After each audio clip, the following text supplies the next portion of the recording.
Good morning, everyone. And thank you all for joining us. I want to thank all of the community organizations, labor unions, and elected officials that are standing with us today. Our alder people, our district councilors, and CCPSA commissioners, our county commissioners, state legislators, all of us collectively standing strong and firm to ensure that we build the safest, most affordable big city in America. And ahead of today's city council meeting, I want to reiterate my commitment to building a safer and more just Chicago. I decided to veto this measure because it would be counterproductive to the progress of reducing crime and violence in our beloved city. When I was elected 2 years ago, I made a pledge not to simply do the easy thing, but to do the right thing. The easy thing to do would be to play into the political theater of safety. The easy thing to do would be to tell people that if we threaten young people and families with severe repercussions, that somehow would make us safer. But we know from years of doing the same old tired forms of policy that it doesn't get the results that people have longed for. It doesn't keep us safe, and it doesn't make our city stronger. Instead, today we are doing the right thing. We are deciding to focus on investing in people.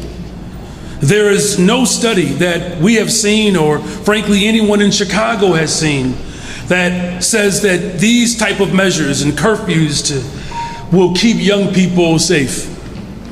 And in fact, if we were to enact such a thing, we would leave ourselves vulnerable to potential and costly lawsuits that do nothing to make our city safer. We need to focus on what we have done to build the type of progress that we have already seen has been proven to be effective. We are seeing a continuous decline in violent crime throughout the city of Chicago. So in other words, the work is working.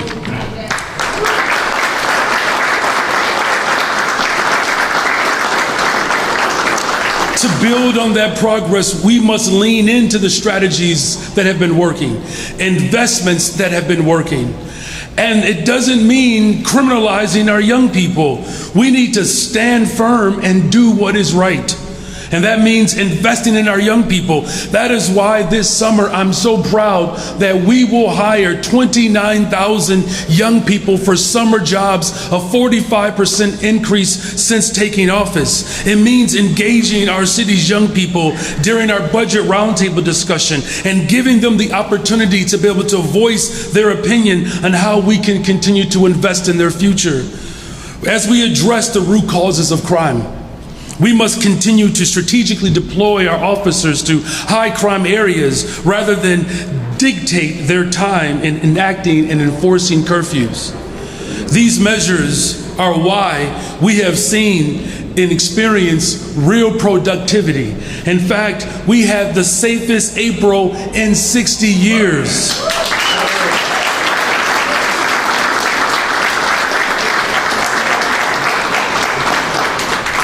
In fact, we had the safest Memorial Day in 16 years and the least violent 4th of July weekend in the past 6 years. The work is working.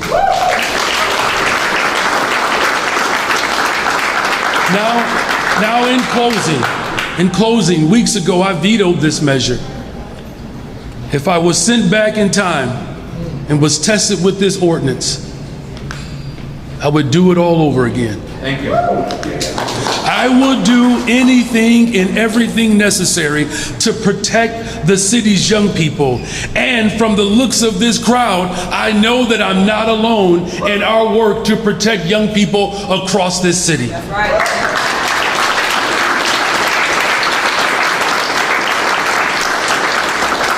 And so I look forward to working with members of City Council to sustain our critical investments and to build partnerships that are leading towards a safer city.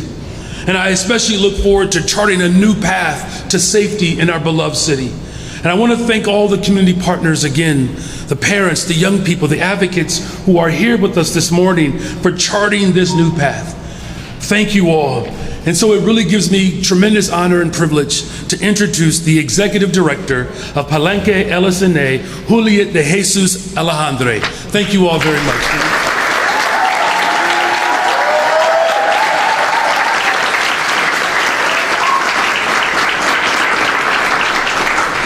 Good morning. Good morning. Hello, my name is Juliet de Jesus Alejandre. I'm the proud mother of 3 Latino sons growing up in Chicago. I'm the current ED, but I'm also a former youth organizer. Like every mother in Chicago, I pray my boys are safe every day and go to schools where they are seen as brilliant and beautiful, and they are provided with the support and opportunity to thrive using their special gifts in service of the world. That's what we all want. That's what all mothers want. When we look for solutions to youth violence, we have to remember that the world is big and we're not the only ones with this problem. There are other solutions that we can learn from. The World Health Organization says that every year, 200,000 young people ages 10 to 29 die from youth violence across the world. And why? The research will tell you that any society with significant wealth gaps between the rich and the poor consistently exhibit the highest rates of youth violence. Do you want peace? Yes. Right? Then invest in economic opportunities for parents and youth.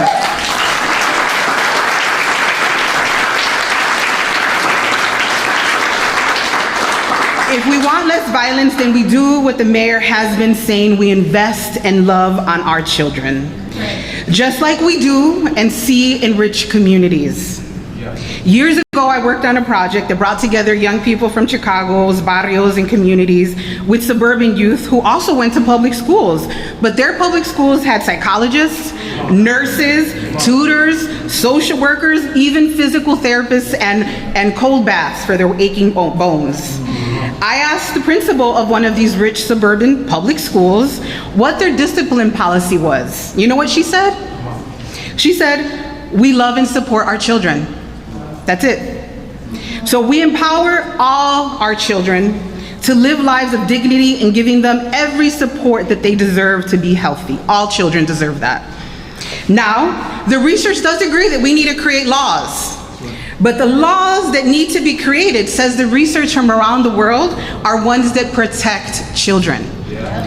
That will protect their access to health care, mental health services, less guns and alcohol, good schools and recreation programs. Nowhere in the literature from across the globe does it say that curfews are a solution. Snap curfews, all right? Snap curfews will only further criminalize Black and brown children from working class families, and we all know that that's what it will do. Curfews have never worked to create public safety. The children of Chicago have already been harmed.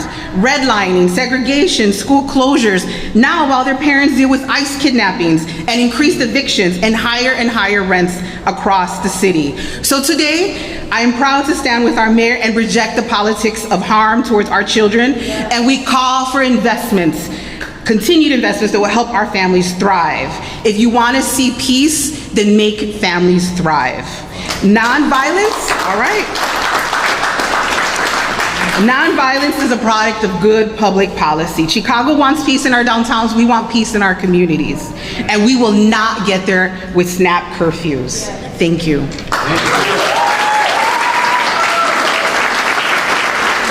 And now I'm so excited to invite Rainier Jackson, youth organizer from Good Kids Mad City.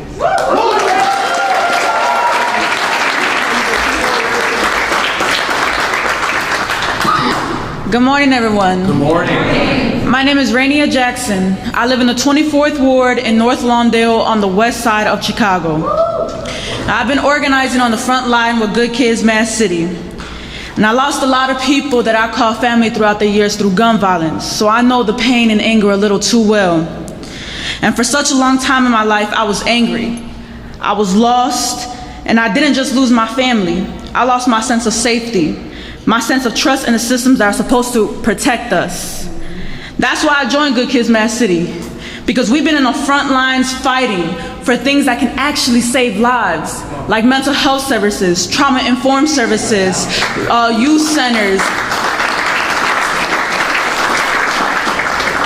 We've been working with the city to announce our jobs, our youth peacekeeping jobs that are here to save lives, that are mentoring our young people and keeping them off the streets, putting money in their pockets.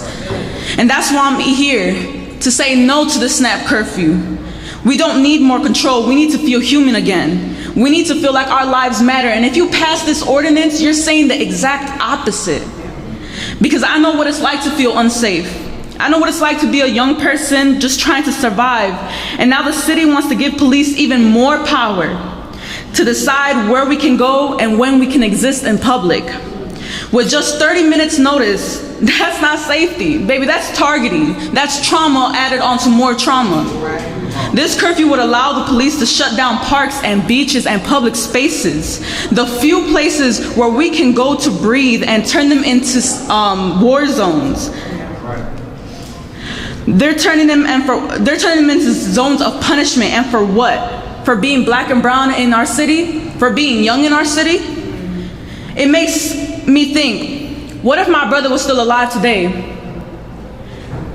Would he be seen as someone worth protecting, or just another target so police control with? We don't need another curfew. We need a vision for safety that's built on love and care, not fear and force.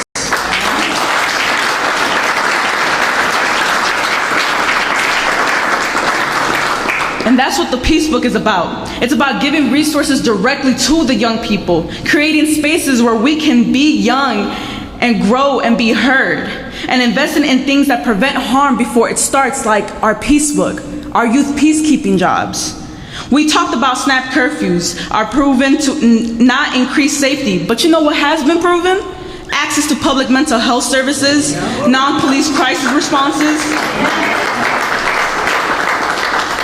youth jobs like the peacekeeping program that we have going on this summer, youth programming and funding our public health and safety department. We don't need to invest public safety dollars into things that we know don't work, like the SNAP curfew, or things like hundreds of $millions in police vacancies or funding ghost cops.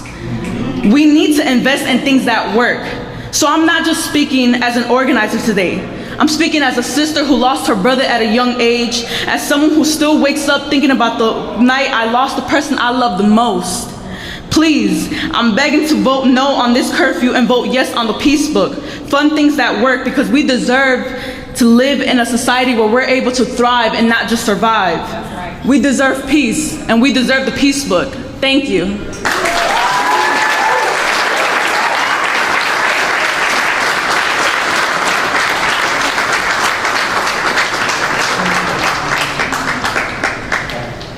Sorry, I would like to introduce Alderman Taylor, Alderman Will Hall. There you go.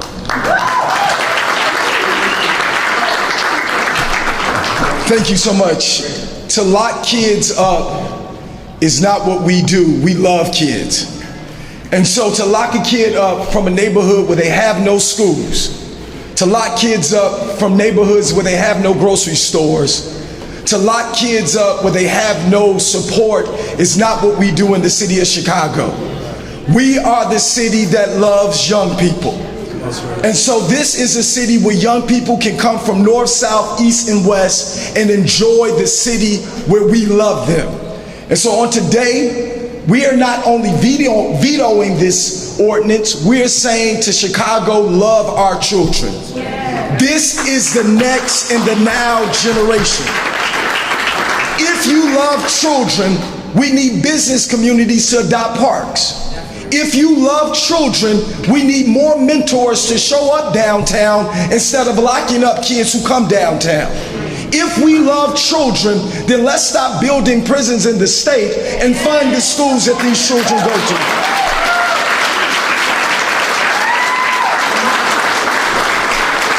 To lock children up. To lock children up who are crying out for help is the same thing we've seen done for the last 60 years. Don't lock up the next doctors, give them a chance to intern. Don't lock up the next leaders, give them a chance to shadow other leaders.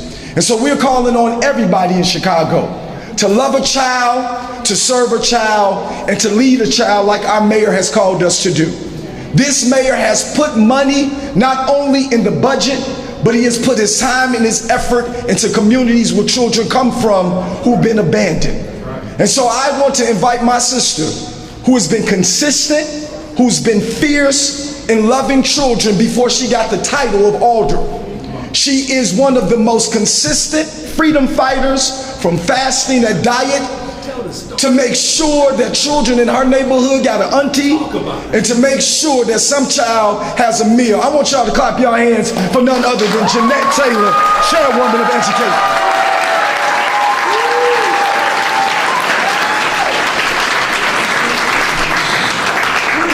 Good morning. I was looking like, who are you talking about? So good morning, everybody. How you doing? Whitney Houston once said, I believe the children are our future. Teach them well and let them lead the way. Show them all the beauty they possess inside. It said nothing about locking young people up when they want to have fun in their cities.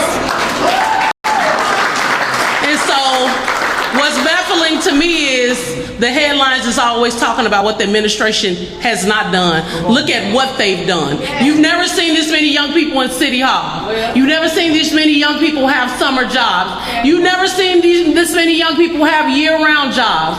And so it's easy to talk. We do a lot of that. Where's the action? The action is today when he vetoes what we made the mistake of doing. And Alderwoman Taylor was not one of the people who voted yes on that mess. You're so busy at protecting your downtown interests, you say forget the young people that live in our very communities? Bad enough the CPS budget won't be able to protect these young people. They didn't make those decisions, adults. Worse, some adults that get to go to other jobs in other cities, but we won't go there. At the end of the day, what needs to happen today is this needs to be vetoed, and we need to come together to say, how do we hold young people accountable when they do wrong? And locking them up is not it. How many more billions of dollars do we need to spend in wrongful convictions? How many more jails are we going to build? You want to invest in a prison system to say you want those people to work, but you want to invest in the young people in the very city that you claim to love. That's not right. And so I'll end with this. At the end of the day, young people, you gonna vote. You about to be 17 and 18 years old. Remember the people that voted against your interests. And we need you all in their space. There is not a box to put young people in. And so let's not start boxing them up by saying they can't appreciate their downtown. At the end of the day, these young people are our future, and we will protect them at all costs. Thank you.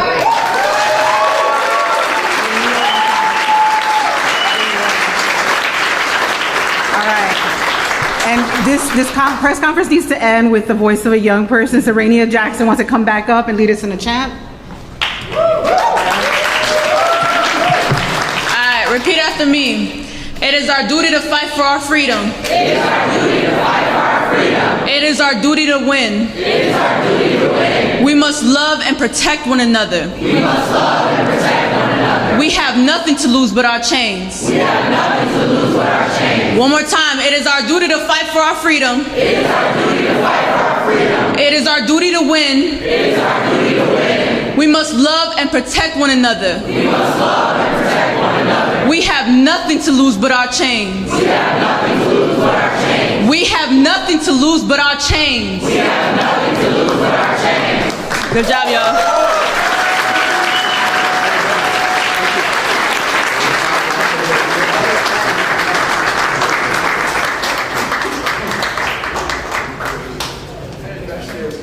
Yeah.